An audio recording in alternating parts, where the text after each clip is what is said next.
preserve every word. We safeguard the miracle. It is our humble duty.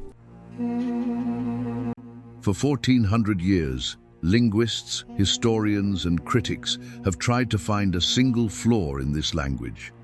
Scholars who dedicated their entire careers to disproving it, universities that funded research specifically to find the crack.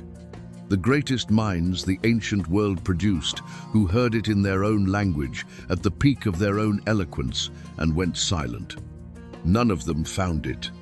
Because the language chosen to carry this message was not chosen at random. It was engineered at a level no human civilization has replicated to make corruption impossible. This is the linguistic miracle that protects the Quran. And once you see how it works, you cannot unsee it.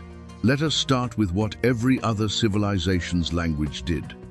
Latin, once the language of an empire, of law, of the church, is spoken by no living community today. Its descendants are beautiful, but they are not Latin. The original collapsed under the weight of its own evolution. Ancient Greek, the language of Plato and Aristotle, is so distant from its modern form that a classical scholar and a Greek citizen today cannot hold a conversation without a dictionary between them. Hebrew, the language of earlier divine revelation, required substantial academic reconstruction in the 20th century, simply to function as a spoken tongue again. Every major language in human history has done one thing without exception. It has changed, fragmented, drifted away from its origin until the original is unrecognizable. Now consider this. A Muslim in Nigeria, in Indonesia, in Bosnia, and in Pakistan all recite the exact same words in the exact same phonetic form as the companions of the Prophet, peace and blessings be upon him, recited 14 centuries ago. Not approximately the same, not translated, identical. That does not happen naturally. That has never happened to any other language in history. And when you understand why it happened here, the answer is not linguistic. It is architectural. To understand why the Quran being revealed in Arabic was a miracle, you first need to understand what Arabic was in the 7th century CE. The Arabs of that era had no empire to rival Rome or Persia, no architecture to rival Egypt, no universities to rival Greece. What they had, and what they had perfected beyond any civilization on earth, was language. Poetry was not entertainment in pre-Islamic Arabia, it was power. A tribe's poet was its weapon, its diplomat, and its historian simultaneously. A great poem could end a war. A devastating verse could destroy a man's reputation across the entire peninsula within weeks, passed from mouth to mouth, with perfect fidelity across hundreds of miles of desert. The annual gathering at Ijaz was their world championship. Poets competed before audiences who could detect a single weak meter, a misused word, a slightly imprecise metaphor in real time. The greatest poems were written in gold and hung on the walls of the Kaaba itself. They were called the mu'allakat, the suspended ones, the best humanity had produced. These were the judges, the finest linguistic minds in the world, and the Quran was recited first directly to them. Their response was not debate, it was not critique, it was silence, then denial, then the desperate accusation of magic because they had no other framework for what they were hearing. It did not scan as poetry. The meter matched no known poetic form. It did not scan as prose. Its internal rhythm and coherence exceeded anything human prose had ever achieved. It occupied a register they had no name for, and they knew it.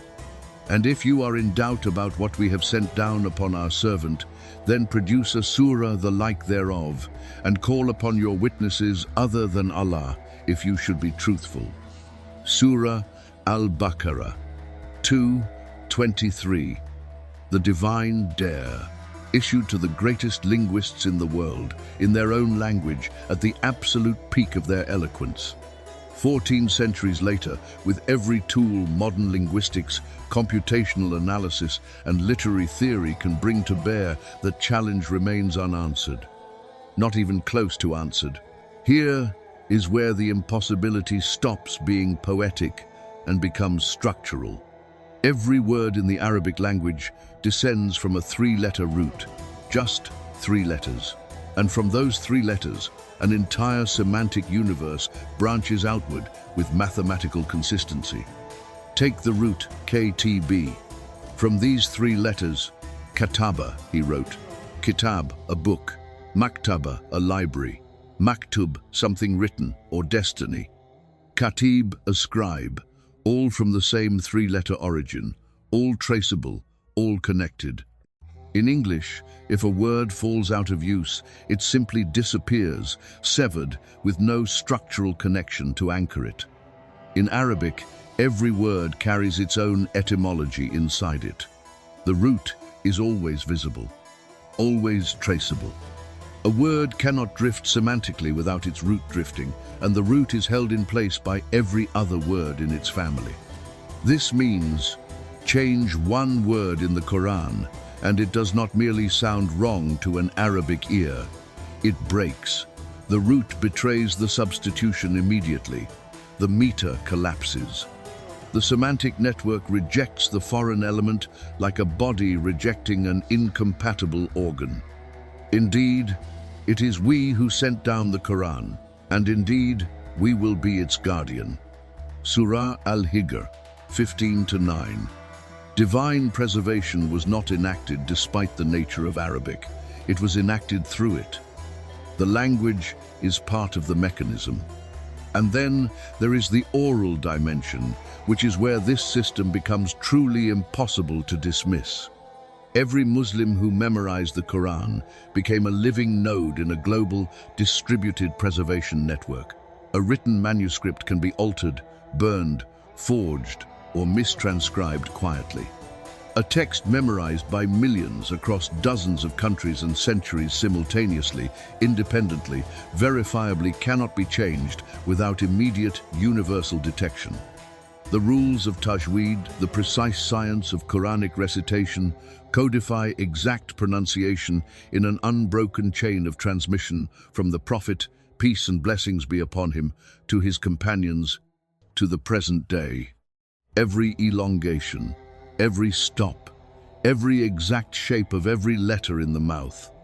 The sound of the Quran today is the sound of the Quran in 7th century Arabia, phonetically identical, verified by millions of independent memorizers across 14 centuries. No other text in human history can make that claim.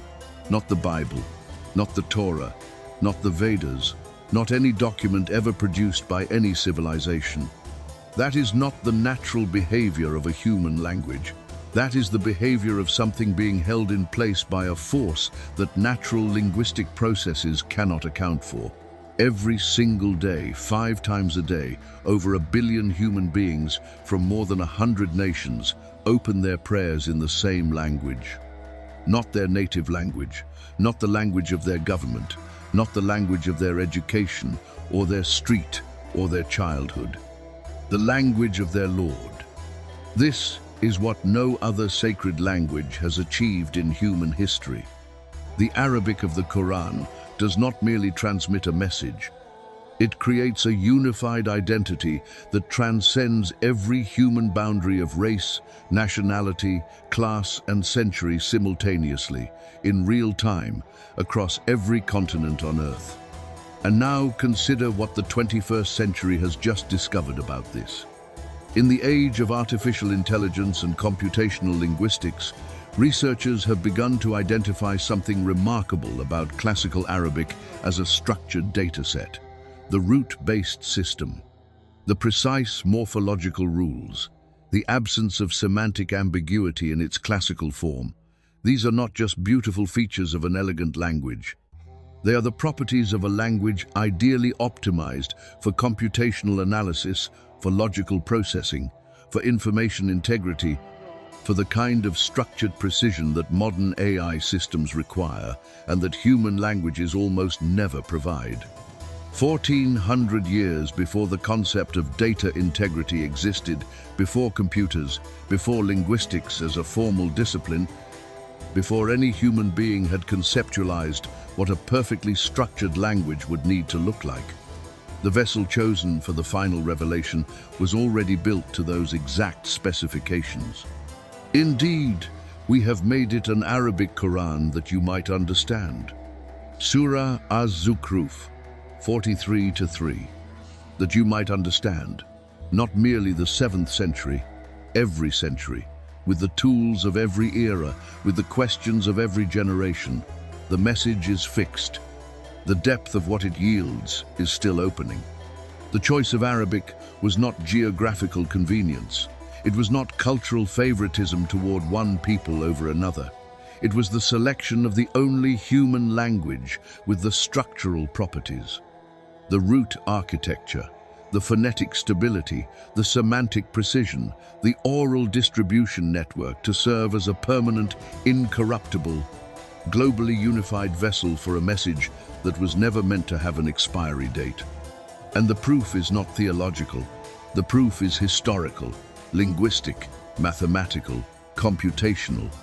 14 centuries of the most hostile scrutiny any text has ever received, and not one word has changed. The question was never, why Arabic?